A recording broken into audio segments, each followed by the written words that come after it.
everybody, Sonia here from Blackstone Designs, and today I'm going to teach you how to make the forked cluster towel hangers. I'm going to be using Peaches and Cream, which is a worsted weight cotton. This is the color Rosemary. I'm also going to be using an H 5mm hook. In addition, you will need 2 large rings. These are about 3.5 to 4 inches. Pair of scissors. And of course, a yarn needle. Okay, let's get started. First, we're going to chain 10.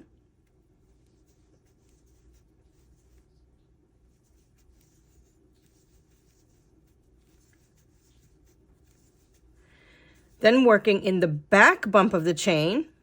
So this is the top. We will flip it over, and these little bumps on the back.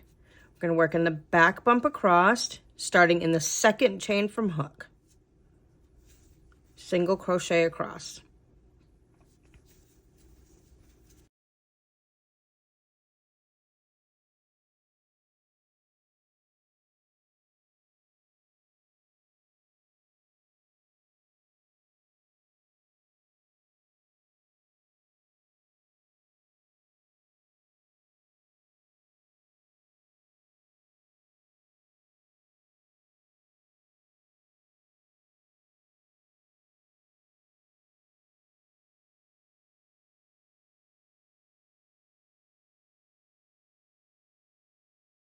Okay, and that gives us 9 single crochet. So we're going to chain 1 turn, and for rows 2 through 5, we're just going to single crochet across for a total of 9 single crochet.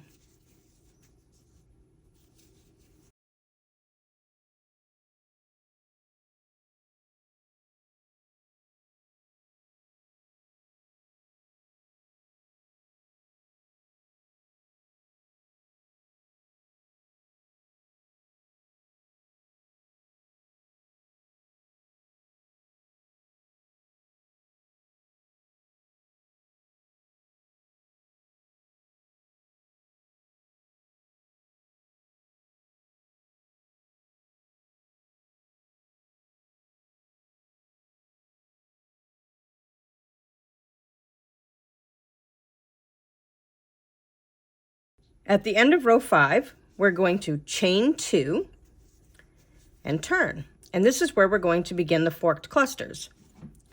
If you are unfamiliar with the stitch, I do have a full stitch tutorial right here for you. So I would refer back to that if you do need to either learn or get a refresher for this stitch.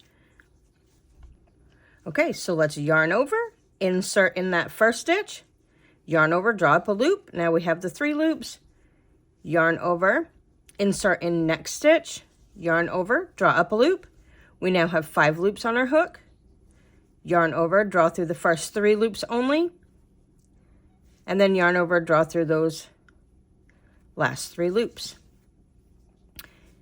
Then for the next forked cluster and the rest of the forked clusters across, we will yarn over. We're going to insert our hook back in the same space that last forked cluster ended. Yarn over and draw up a loop for 3 loops on hook.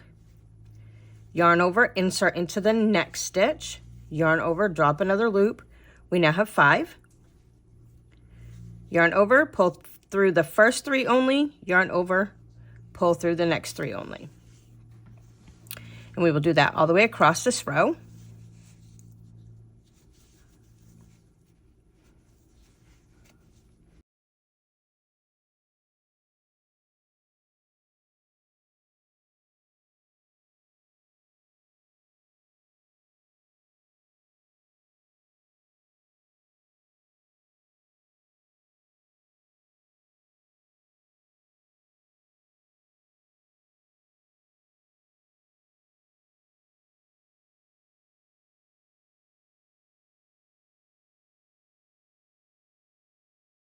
Now that we're at the last unworked stitch, yarn over, insert into the previous stitch, yarn over, drop a loop, yarn over, insert into that last stitch, yarn over, drop a loop, yarn over, pull through the first 3, yarn over, pull through the next 3, and then we also need to add a double crochet into that last space. Okay, for row 7, we're going to single crochet across. So chain 1, turn, and single crochet in each stitch across for 9 single crochet.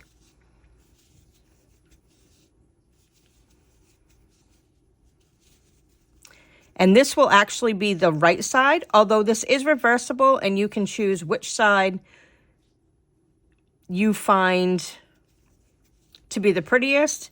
I just happen to like this line that it creates between the stitches.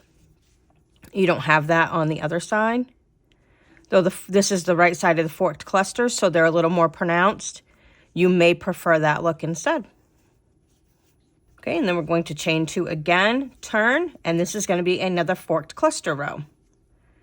So once again, we yarn over, we insert into that first stitch, yarn over, draw up a loop, yarn over, insert into the next stitch, yarn over, draw up a loop, yarn over, pull through the first 3 loops only, then yarn over, pull through the remainder of the loops.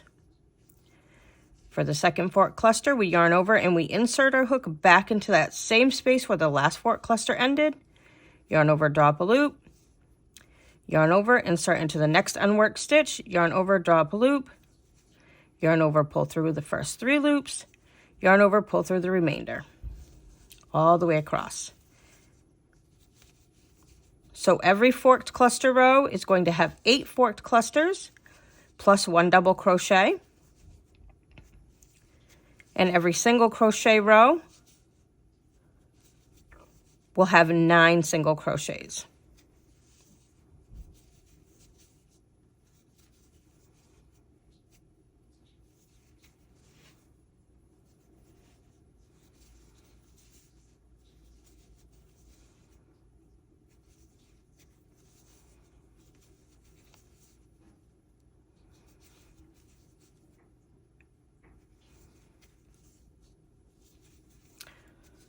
Okay.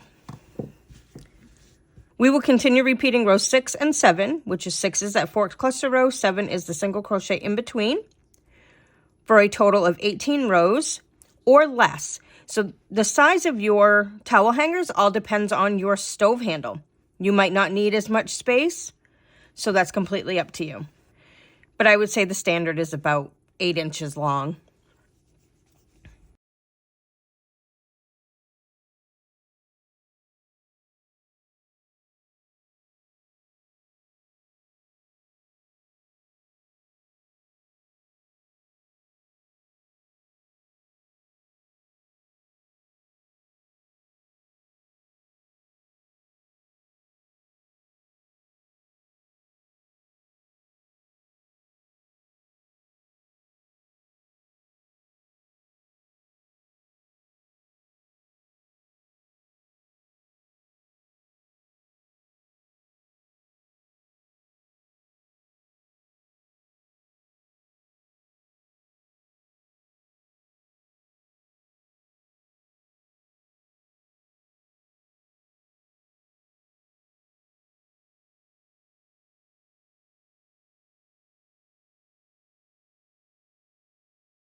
Okay, and here we are on our last forked cluster row. So we've got our chain 2.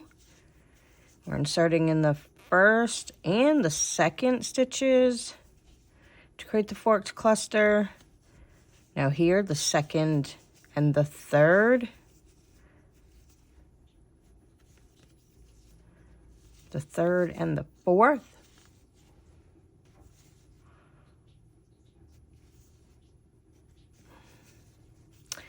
So on and so forth.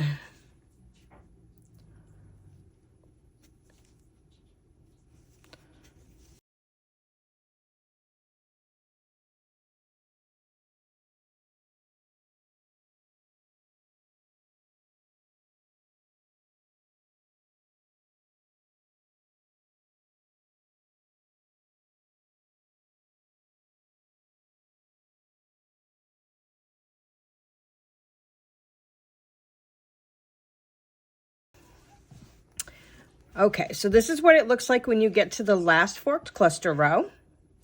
And we're going to finish this off with 5 more rows of single crochet.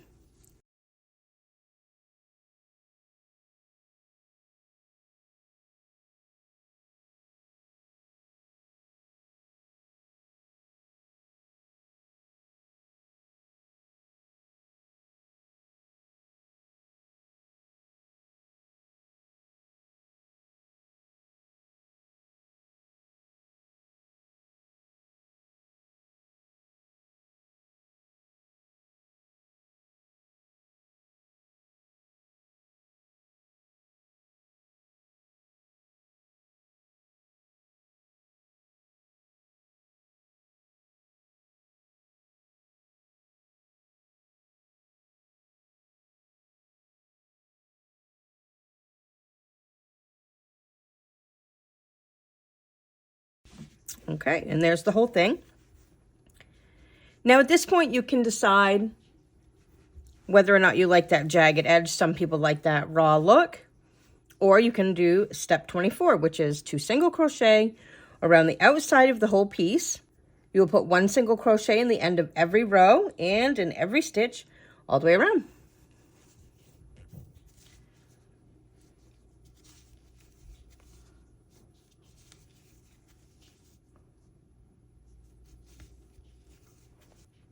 And what I do is I break into the middle of the stitches when I'm working the ends of the rows.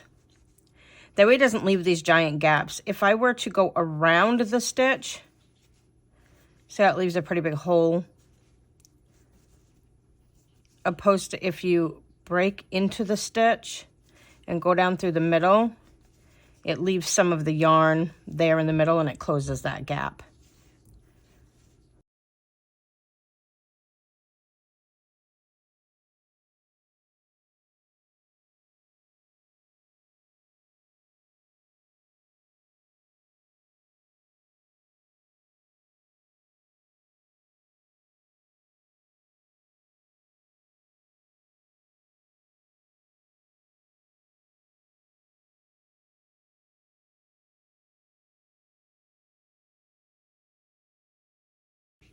Okay, now we're down to that last row end.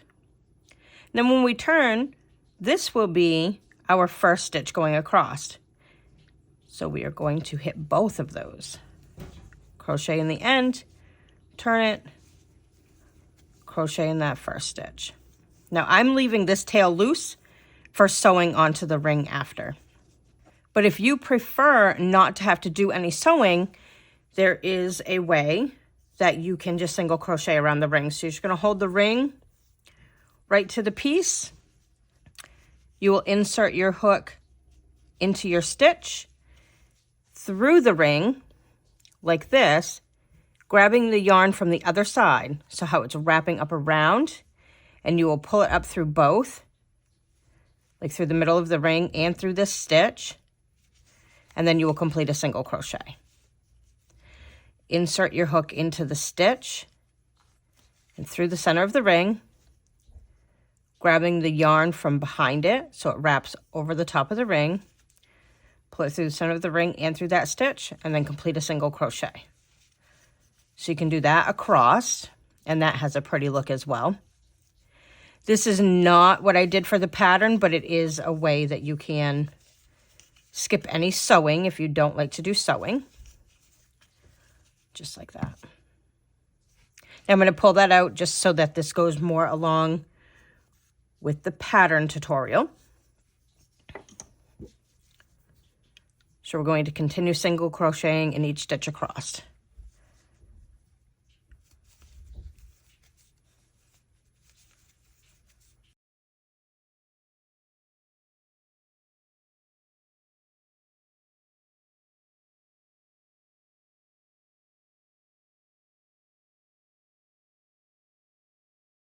And again, breaking right into the center of the stitches, or the end stitch only. And just be careful not to pull your stitches too tight going across the edge, because the forked clusters are a little bit of a taller stitch compared to the width of a single crochet. So that could cause some rippling. or I guess we call it scalloping.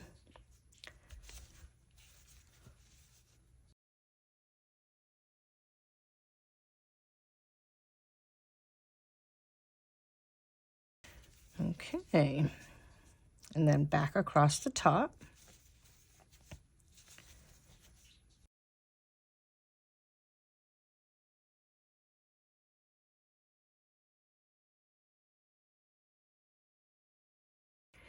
So now this is how we do this.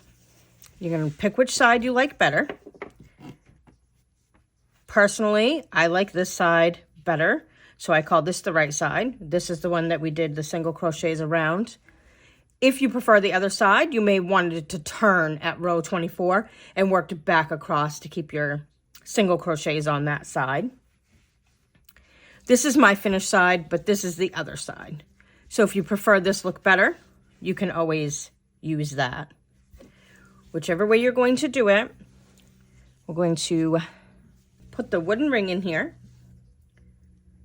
and we're going to fold it over like this.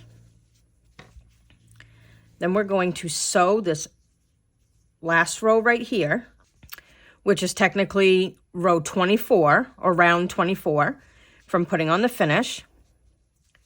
And we're going to attach that to the first row of single crochets before we get to the forked cluster, or on the opposite end would be after the last row of forked cluster. So in the beginning, we did rows 1 through 5 were single crochets. So the 5th row would be what we would attach to. Or on the end of the strip, we had done rows 19 through 23 as single crochet. So we would want to attach then to row 19. So just to back up this hoop a little bit, we want to attach this row 24 single crochets to this row of single crochets that butts up against the forked cluster. And on the other end, here is that first row of single crochets that butts up against the forked cluster. So we're going to fold this over essentially and sew it down right here, and the ring will be in there. Okay, so let's see what that looks like. And you want to fold this down to the opposite side, not the side you intend to display, because this is what that will look like on the other side, the display side, but this will have a sewn seam line on this side. Now, obviously not detrimental to the use, and you can always use these as reversible, and it will look like this, sort of, but for a cleaner finished look. Make sure you fold to the side that you intend to display.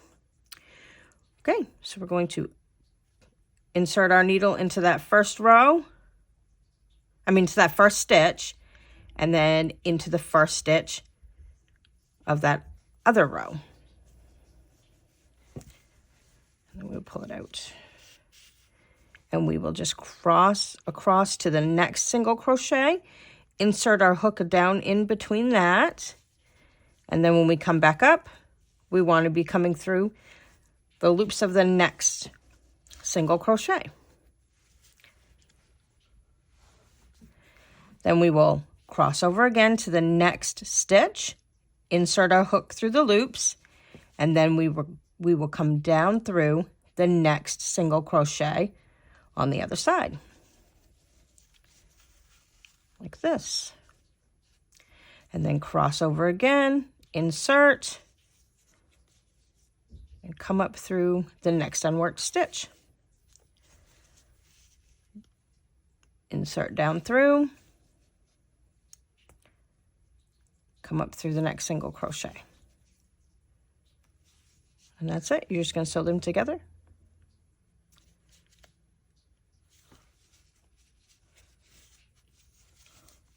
And then, of course, we want our last stitches together, like so. And then I come back through here because I like to give the edge a little bit of extra reinforcement. And then we will weave our tail through.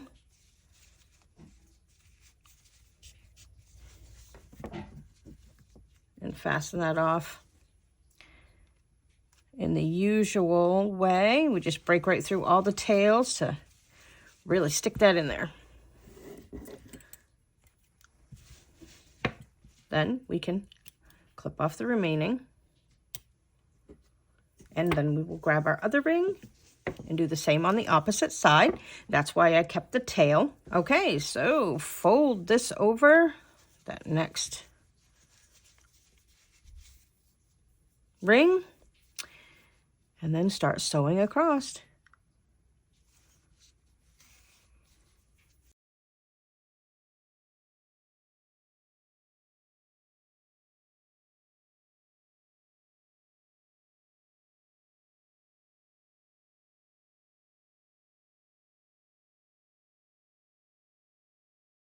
Okay, and there we have a towel hanger. Okay, and how does that work? You will loop it around your dishwasher or your stove handle, and then you will insert your towel through both rings. Pull it right through to the middle fold, and there you have it. Okay. That's it. You have the forked cluster towel hanger. I hope you enjoyed this tutorial. I can't wait to see what you make. Happy crocheting!